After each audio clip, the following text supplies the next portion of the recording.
BRS నాయకులకు మేము ఒకటే చెప్తున్నాం, మీరు గతంలో మరి 500 బోనస్ సన్నవడ్లకు ఇస్తామని చెప్పి 2020లో మరి ఎగ్గొట్టినటువంటి చరిత్ర మీది. కానీ మాది ఒక్కొక్కటి నిలబెట్టుకుంటాం.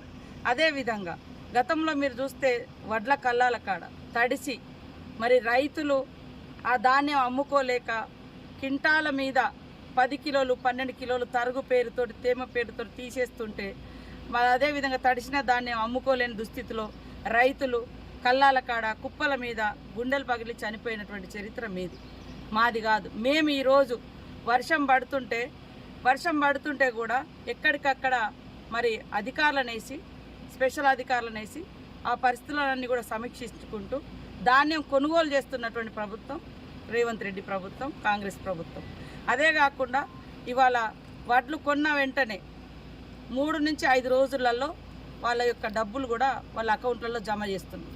ఇవన్నీ గతంలో చూస్తే మరి గతం కంటే ఇప్పుడు మేము దాదాపుగా 4 లక్షల మెట్రిక్ టన్నుల ధాన్యము ఎక్కువ కొనుగోలు చేయడం జరిగింది. ఇప్పటికే గతంలో ధాన్యం కొనుగోలు కాక ఎక్కడికక్కడ కల్లాలలుండి రోజుల తరబడి నెలల తరబడి కూడా మరి అమ్మినటువంటి వడ్లకు డబ్బులు రావాలంటే 45 రోజులు పట్టేవి. కానీ ఈరోజు 4-5 రోజులు పడుతుంది.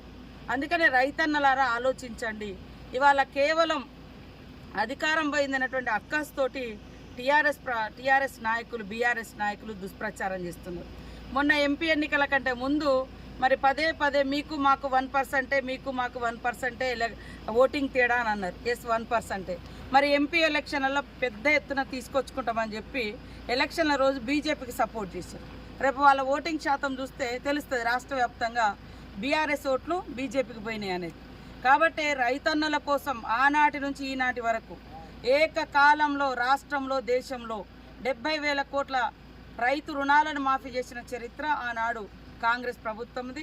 రాష్ట్రంలో వైఎస్ఆర్ గారు ఉన్నప్పుడు సోనియమ్మ గారి ఆదేశం మేరకు రేపు కూడా మరి ఆగస్టు 15వ తారీఖు వరకు రాష్ట్రంలో ఉన్నటువంటి రైతుల యొక్క రుణాలు మాఫీ చేసేందుకు ఆర్థిక వ్యవస్థ చిన్నాభిన్నమైనా కూడా మరి అన్ని అవసరాలను ప్రజల యొక్క అవస్థలను దృష్టిలో పెట్టుకొని మరి ఒక క్రమశిక్షణ కలిగినటువంటి విధంగా కాంగ్రెస్ ప్రభుత్వం పరిపాలిస్తుంటే తట్టుకోలేకపోతున్నారు.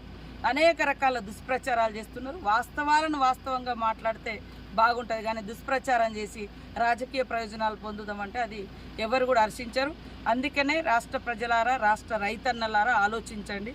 కాబట్టి మీ యొక్క ఇవాళ మీరు చేస్తున్నారు బీఆర్ఎస్ నాయకులకు మేము ఒకటే చెప్తున్నాం, మీరు గతంలో మరి 500 బోనస్ సన్నవడ్లకు ఇస్తామని చెప్పి 2020లో మరి ఎగ్గొట్టినటువంటి చరిత్ర మీది. కానీ మాది ఒక్కొక్కటి నిలబెట్టుకుంటాం.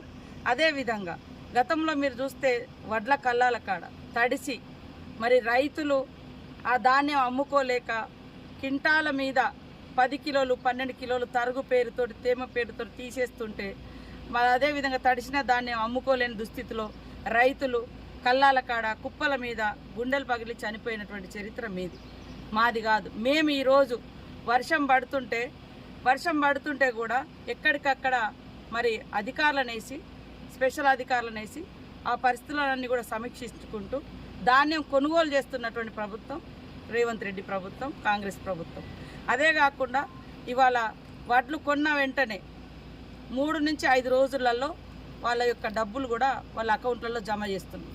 ఇవన్నీ గతంలో చూస్తే మరి గతం కంటే ఇప్పుడు మేము దాదాపుగా 4 లక్షల మెట్రిక్ టన్నుల ధాన్యము ఎక్కువ కొనుగోలు చేయడం జరిగింది. ఇప్పటికే గతంలో ధాన్యం కొనుగోలు కాక ఎక్కడికక్కడ కల్లాలలుండి రోజుల తరబడి నెలల తరబడి కూడా మరి అమ్మినటువంటి వడ్లకు డబ్బులు రావాలంటే 45 రోజులు పట్టేవి. కానీ ఈరోజు 4-5 రోజులు పడుతుంది. అందుకనే రైతన్నలారా ఆలోచించండి.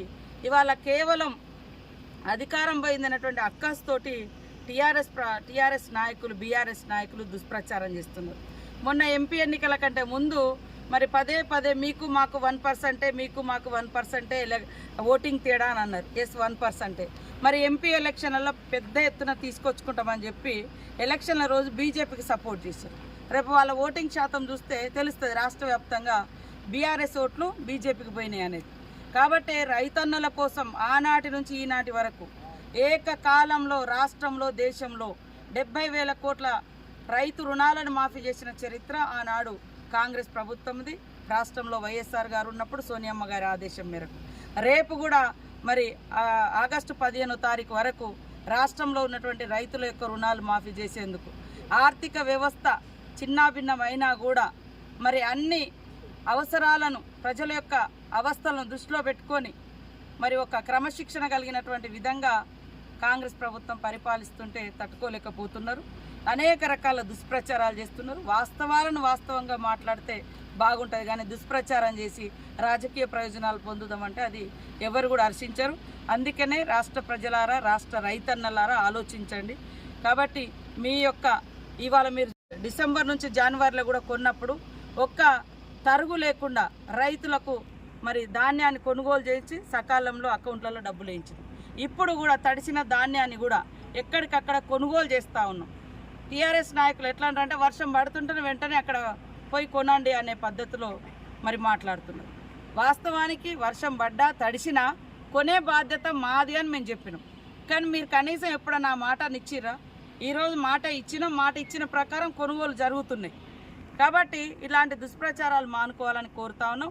ఇవాళ 500 బోనస్ సన్నవడ్ల రైతులకు ఇవ్వడం మూలంగా రాష్ట్రంలో సన్నవడ్ల ఉత్పత్తి పెరిగి ప్రతి ఇంట్లలో పేదవాళ్ళు కానీ, అదేవిధంగా అంగన్వాడీ సెంటర్స్లో కానీ, హాస్టళ్ళలో కానీ, మధ్యాహ్న భోజనం కానీ, రేషన్ కార్డుల ద్వారా కానీ అందరికీ సన్న బియ్యం అందించడం కోసం ప్రప్రథమంగా ఈ బోనస్ను సన్నవడ్లు పండించినటువంటి వాళ్లకు మరి ఒక ప్రోత్సాహకంగా ఉండాలని, వాళ్ళ యొక్క కష్టానికి తగిన ఫలితం కూడా ఉండాలని మేము ఇచ్చిన గ్యారంటీలలో కూడా ఇది కూడా ఒక భాగం. కాబట్టి అవన్నీ దృష్టిలో పెట్టుకొని ప్రజల డిమాండ్ను, ప్రజల అవసరాలను దృష్టిలో పెట్టుకొని చేయడం జరుగుతుంది. కాబట్టి రైతన్నలు ఖచ్చితంగా ఆలోచిస్తారని మేము ఆశిస్తూ ఉన్నాము. దీని మీద జరుగుతున్నటువంటి దుష్ప్రచారం కూడా ఎవరు నమ్మద్దు.